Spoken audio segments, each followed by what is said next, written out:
I'm an internal medicine physician. I'm practicing in Baldwin, Michigan, which is a small town that I live in rural Michigan. And I've been in internal medicine for 22 years now. I graduated from medical school in 1983. I came to this clinic for care because I've been on a search for treating my prostate cancer in a natural way.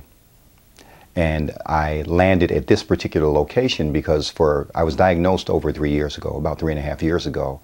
And the options that were offered to me were radiation and surgery. And I knew that I had grown very fond of my prostate gland. And I wasn't very excited about losing that. And I also knew that radiation, I had had patients of mine, friends of mine, that had radiation, and it did a lot of damage to them, a lot of side effects that we don't hear about. Even as physicians that send our patients to specialists, we don't hear about these side effects that people end up going through. But me being privy to these things knew that I was not open to either one of those routes.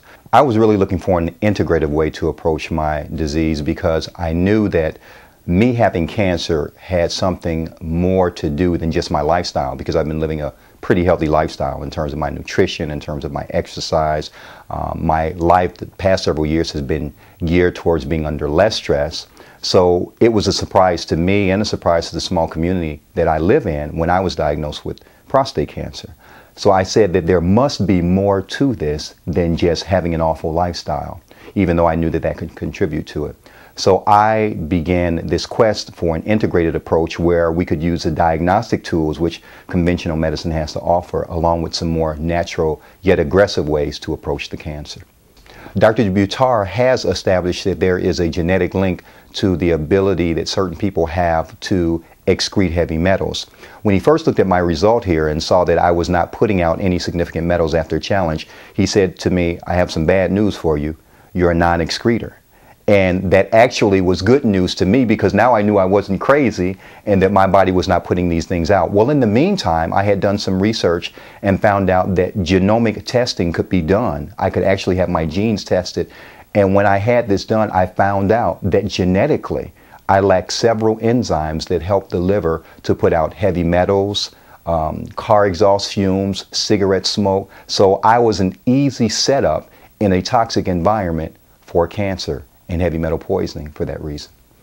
This whole concept of not being able to excrete heavy metals is very important, I found, especially in working with Dr. Buttar, in diseases, not just cancer, but diseases like autism, Parkinson's, Alzheimer's, ALS, all of these other diseases that we see that conventional medicine really does not know how to address. They just know how to treat symptomatically to a small degree. But these people, just like myself, are poisoned people. And the only way to truly reverse these diseases is to get the poisons out and allow the body a chance to heal itself. Now with me, I know now that I have deficiencies, and I can remember a commercial years ago that said we all need help now and then. Well, that certainly applies to me in terms of excreting these metals. So this has been a profound breakthrough for me to have learned these things, and I'm very grateful to Dr. Buttar for that.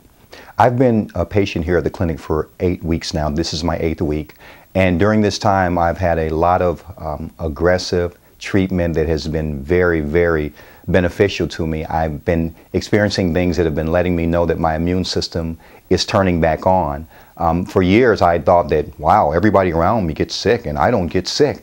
And I was thinking because I wasn't having any symptoms that I wasn't getting sick. But now looking at my lab tests and the way that my body is responding, I see now that it was because of the poisons that were in me that I was not responding to colds and things like that the way that I should. I have seen, I have met many, many wonderful people here, both in terms of the staff and other patients. It's very enlightening for a physician to sit in a suite with patients, being a patient yourself, you know, with your IVs in, taking your different supplements, and you can relate to these stories with them. And you're talking to a patient across the room here who was diagnosed 2 years ago with a cancer that had spread to her, started in her breast, and it spread to her bones, and it spread to her liver, and she was told that she would not be alive in 6 months. And she's sitting here talking to you well. And we, you know, because we're patients, we're not confined by the HIPAA laws that don't let us discuss things with each other. So people openly talk about their cases and about how successful and why they continue to come here. And that has just been a huge thing that has moved me into the direction of saying, this is the type of medicine I want to practice.